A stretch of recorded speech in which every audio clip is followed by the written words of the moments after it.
Welcome to Conversations Live. For more than a decade, we've brought you the best in books, entertainment, and current events. When the movers and shakers of the world have something to say to you, they say it to us first. And now, celebrating 15 years of broadcasting, here's your host, Cyrus Webb. And welcome back, everyone, to Conversations Live. I'm your host, Cyrus Webb. Glad you all could join us once again. Whether you're tuning in on the radio dial, we welcome you all back to our program. Also, those tuning in to our online affiliates around the world, including our iHeartRadio family, we're glad you all could join us as well. When I say the name Rayshun LaMarr, of course, you probably think about the candidate from The Voice, but he's so much more than just someone from a talent show on television. We're going to talk to Rayshun today not only about his journey in music, but also what it's been like for him to literally share that gift with the world, about his experience on NBC's The Voice, but also what he's up to today that you all should be staying connected with. Rayshun, hello to you, and welcome to the program. Hello, Cyrus. Thanks for having me, man. I appreciate it. Hey, man, I'm glad to have you on. Congratulations to you on what's been an amazing year and an amazing journey for you, man, as you kind of reflect at this life you've been able to have. I want to kind of begin there, Rayshun, because I think a lot of times, regardless of what our profession might be, the reflection is something we don't do enough. As you kind of look back on what's taking place in your life up until this point, what has it been like for you to see exactly how far your talent has taken you already? Oh, man. So when I look back to my younger days, even from when I first started, singing kind of professionally, it's been, such a total change from when I first started until now. As a lot of people know, I went to the Ellington School of the Performing Arts, and that's where I kind of got the basics of my, just the music theater training and learning music and learning how to read music and learning how to play music. So I started there, and sometimes I may go back and look at some old videos from when I first started out. I'm like, wow. Wow. Yeah. Years ago, and to see how far I've come today, I kind of shock myself every now and then. You guys know, I was raised in Chapel Hill, North Carolina, and I was surrounded by, a loving family, and my aunts used to sing all the time. So kind of being around them and kind of taking in some of their musical influences and all the other things, that kind of helped me out when I was younger as well. But yeah, it's been a tremendous growth. I mean, I went from almost not having a voice to being on the show and to having this, I guess I would call it a great life after the show. Everything has been amazing. So, right, it's just been a total journey. Yeah, I'm sorry. I was just going to say, Rayshun, I think the interesting thing for me that I thought about when I was prepping for this segment with you is that, a lot of times people see greatness in us even when we don't see it in ourselves. So when you kind of reflect back, did you always see it? I know people probably told you have a great voice, you're going to go far, but did you believe it initially? No, absolutely not. I didn't really. I know that I loved music. I knew that I, loved to sing and dance around or whatever. But I didn't really know that I was actually good at it. I mean, it took me several years to actually like how I sound myself. So I had lots of doubt, especially before I got to high school, and right after high school. I mean, I started getting some confidence during my high school years. But before then, oh man, I'd had no confidence in myself. I just knew that I liked to do it. I knew that I liked to sing, but I didn't know how good I was at it or if I was even good at all. So yeah, I had so much doubt up until probably right after high school. Gotcha. Well, one thing that I also, noticed just by following you on social media, Rayshun, which is one of the reasons why I reached out to you and invited you to come on the show, is that you have definitely gained a support system that does kind of, expand the world. You call them, the Rayshun Nation. I mean, talk to me about that. I mean, what has that been like for you to have this tribe of individuals who are not only loyal to you online, but definitely have been now a part of this journey with you? Oh, yeah. So, first of all, shout out to the Rayshun Nation. Everybody out there who's a part of Rayshun Nation, I thank you. It's been overwhelming. So I get so many positive comments and so many positive stories about how my story has personally affected them and how it brought them out of either their sadness or their sickness or whatever it is. So those are the things that I gravitate to most, and those are the things that really make me excited and feel like I'm here for a purpose. The Rayshun Nation. There's some people out there online. Of course, you're gonna have your haters, and you're gonna have the people who are for you. But going through The Voice, we go through something like social media training and how to react to the haters, or if you should react or not. But for the most part, the Rayshun Nation has been pulling through, and I just appreciate and love them so much. They are all wonderful. They are all, just always on my side, and I always have great things to say, and that makes me happy, and that makes me feel like I'm doing a good job, and I'm doing what I'm here to be doing. Yeah, and I know they appreciate you as well, Rayshun. I want to say for those who are just tuning in, either on the radio side or online, you're listening to Conversations Live. We're excited to welcome recording artist Rayshun LaMarr to our program today. We're talking to Rayshun not only about the journey to doing what he loves, but also now what it's been like for him to share that with all of you. We both mentioned it, Rayshun, so we're going to talk a little bit about the voice experience. I mean, it's one thing, for you to be able to do what you love in front of a crowd, but I think to realize that people are able to, to call in, to log online, and to vote for you. Talk to us about that experience. Was it an easy thing for you to decide to do? So the whole Voice journey. So let me just go from the beginning of it. So a lot of people don't know. Okay. I auditioned for The Voice about 3 or 4 times before, and each time that I went to audition, they were always like, great voice, but we're not what we're looking for this season. So this particular year, I was like, man, I have a gig this weekend. I can't take off. I need the money. I got to pay my rent. I have to pay my car note. So I can't take off to go to the audition this year. So I didn't go. And I went to an open mic maybe like 3 days after the audition had happened. And someone just recorded me singing one of, I believe it was, I can't remember what song it was. But anyway, someone recorded me and posted it on YouTube. And I swear, maybe 3 days later, I got a phone call from one of the producers from The Voice asking me if I would like to come out to L.A. to do the blind auditions. That meant I didn't have to go through a whole lot of the other stuff that the other people went through, but they just reached out. So I was like, wow, this is crazy. The year that I finally don't go to audition, they actually call me. So I'm like, okay, all right. So, but the funny thing is, I didn't believe any of it because me and my friends were having a conversation about The Voice and audition, and I was telling them what I just told you. And the guy kept emailing and calling me and was like, hey, this is going to be a fast process. So I didn't believe anything until I got my plane ticket. So I do my plane ticket, and then I go to L.A., and, they set us up really nice. And first of all, I was very nervous because I'm like, I'm coming in the middle of this process. There's other people here that's been here for a few weeks, and, they've gone to all these callbacks and all this stuff, and I'm just coming in the middle of the situation. So that was nerve-wracking right there in itself. And so when I get there, I meet all these talented people. I'm kind of, a lot of people don't know, I'm happy all the time, but I get very intimidated sometimes, believe it or not. And so that was a very nerve-wracking part, the very first beginning of it. And the time that I felt comfortable was the very first time that I walked on stage. I was extremely nervous, but once I stepped on stage, I just felt like this relaxation just came over my whole body. And I just went on, and that's when I first got the cheers from Alicia and Adam. And I'm like, wow, this is about to happen. So going along and going through the whole process of the blinds to the battles to all of this, I don't want to say I didn't think I was going to make it this far, but I didn't. Let me see. I didn't plan on it. I just went knowing that, okay, God gave me this opportunity. Let me go and do it and show what I have, and whatever happens, happens. At the end of the day, right. Someone has seen me on TV, and whatever happens, happens. So, lo and behold, I ended up making it to the top 8.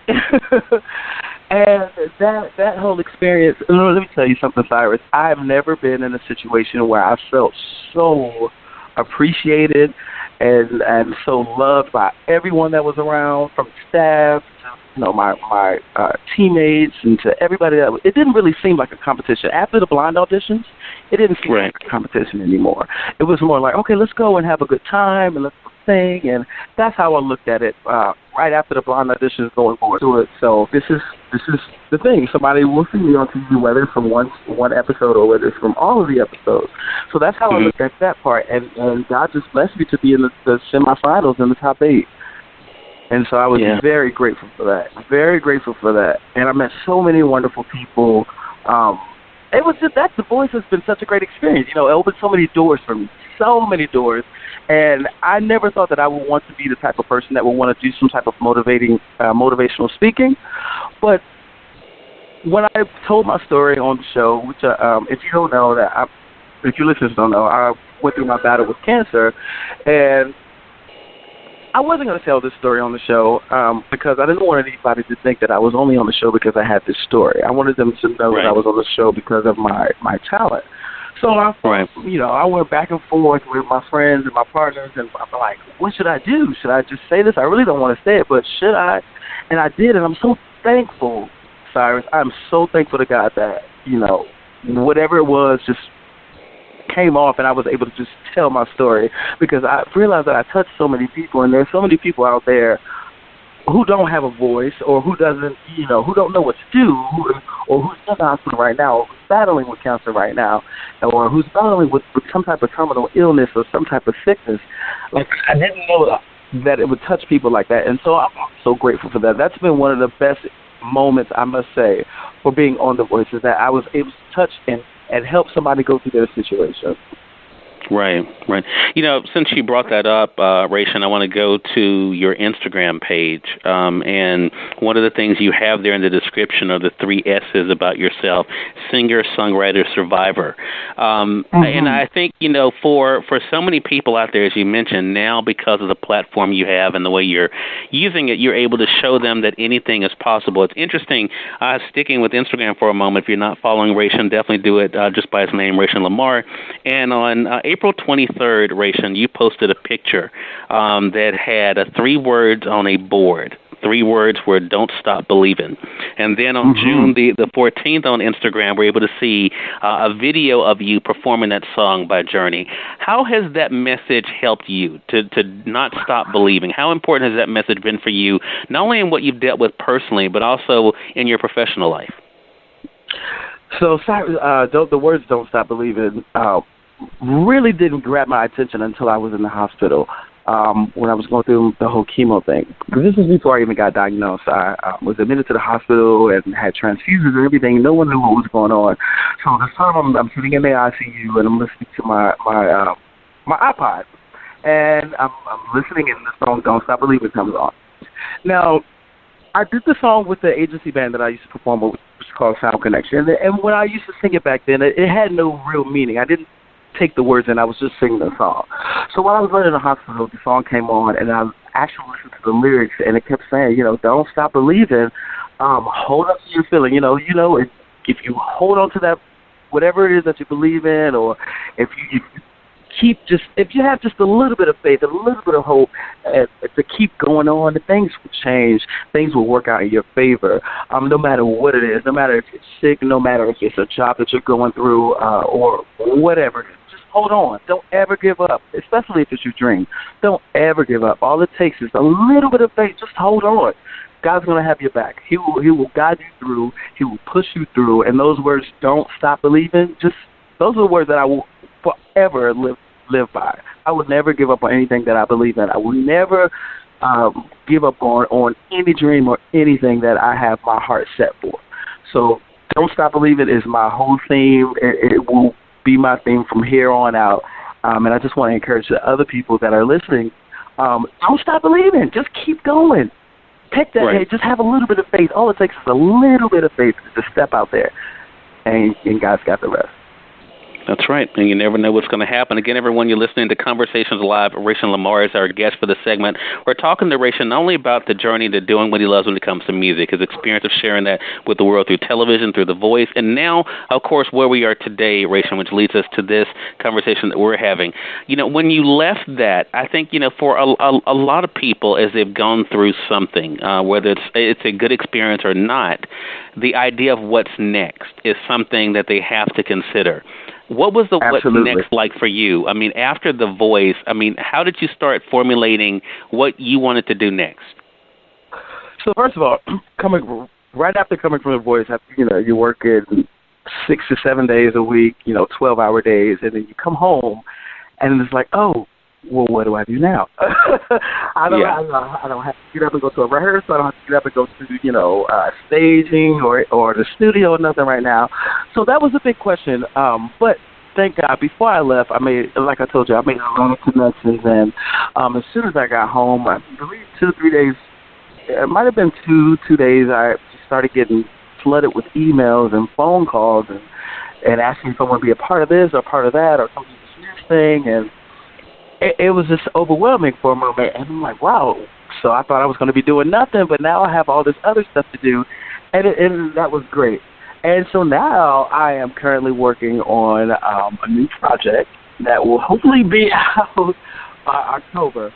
Okay. And you guys can look forward to that. And you guys can see hear some Rayshun Nation up in that album.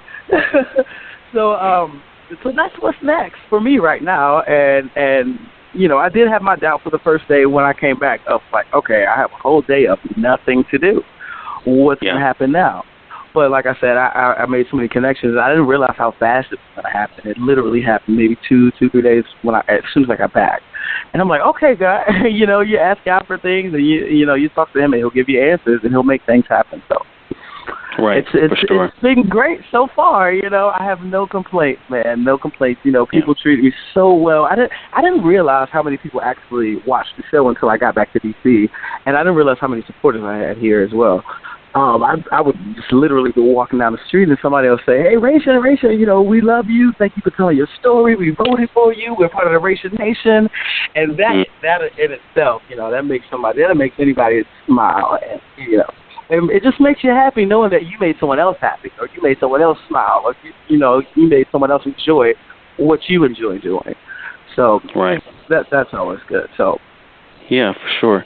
You know, let me ask you this, Rayshun, and then we're going to remind our audience so they can stay connected with you. Has the responsibility aspect always been easy for you to embrace? You know, I talk to a lot of people in this program, and the idea of being a role model is not as comfortable for some people as it is for others because they see themselves just like anybody else, a human that makes mistakes, that has bad days, that kind of thing. Because of what you've gone through, you know, has that being an example been an easier thing for you to accept? Well, yes, it has been an easier thing for me to accept. However, it's different. It's very different. I have to be aware of everything. I have to, you know that people have seen me. People know who I am. People know my story. So trying to, you know, being able to just uphold that and keep that going was kind of tough at first because I'm like, oh, I'm the same old Rayshun guy, you know, it's just me. I'm the normal person. But I have to realize, you know, that show gave me that platform, and a lot of people recognize and realize who I am and know my story and know, you know, the great things. So I have to try to uphold that. And it's not necessarily hard. It's just that I have to remember that people are watching me. People are, you know, they know my story. They know me. And so they expect that when they see me. You know, there are days when I have, like, sad days. Not many. But, you know, you still have to be happy and be that person when you see your fans or when you see people who recognize you. So sometimes that can be tough when you're having a sad day. But other than that, you know, it's been cool. It's been cool. It's a little more than I expected it to be, but I enjoy every moment of it. I enjoy every interview. I enjoy every TV thing. I enjoy. I just enjoy people, man. I enjoy life. I enjoy making people happy. So it's not that hard anymore. But it was definitely a shocker when I came back, though. Gotcha. Well, I think, you know what, that's something a lot of people, I think, can relate to, Rayshun. I think, you know, just knowing that by living your life that you can make a difference for others, that you can encourage someone to, like you were mentioning earlier, to not stop believing is such an important thing. So thank you so much for sharing that. Again, everyone, Rayshun LaMarr has been our guest. We've been talking with him not only about his journey to doing what he loves in music and in life, and also been late for him to share that with all of you. Great things are coming up for Rayshun this year. As you mentioned, you know, a new project later on this year. So, Rayshun, let our audience know, how can they stay connected with you, man? So, hey, everybody, listen, so you can stay connected. I'm on all social media as Rayshun LaMarr. That's RayshunLaMarr. That's on Facebook, Instagram, Snapchat, Twitter. All social media outlets, Rayshun LaMarr. Now, I must say, there's a page out there that says Rayshun Nation. That is not me. That is not me. I'm not sure who this other person is. But Rayshun LaMarr is my official name. You should see my official check on most of the social media sites. So you'll know that is the real me. Gotcha. Well, Rayshun, thank you again for the time, man. Really appreciate it, and looking forward to our next conversation together, man. Absolutely, Cyrus, man. It's been a pleasure. It's been an absolute pleasure. Thank you for taking the time out to even do this this interview. And I just want to say to your followers and your listeners, just hold on, don't stop believing, keep going, live your life, live your journey, live the true you, stay yourself, and never stop believing. I just want you guys to remember that from here on out. It's a great message for all of us. We definitely thank you for that. And we also thank your audience for tuning in to another great segment of Conversations Live. If you all came in late, you missed part of the conversation with Rayshun, don't worry. Thanks to our online friends, you all can catch the replay right after we go off the air. The link is already available through our social media sites, so head over to Facebook.com/Cyrus Webb or go to Twitter.com/Cyrus Webb. If you click on the link there, you can listen to the show completely for free and share with your friends from there, too. Until next time, I'm your host, Cyrus Webb, saying, as always, enjoy your day, enjoy your life, enjoy your world. Make sure you take out time to enjoy some good music as well as a great book. Thank you all for choosing Conversations Live today. You all make it a great one.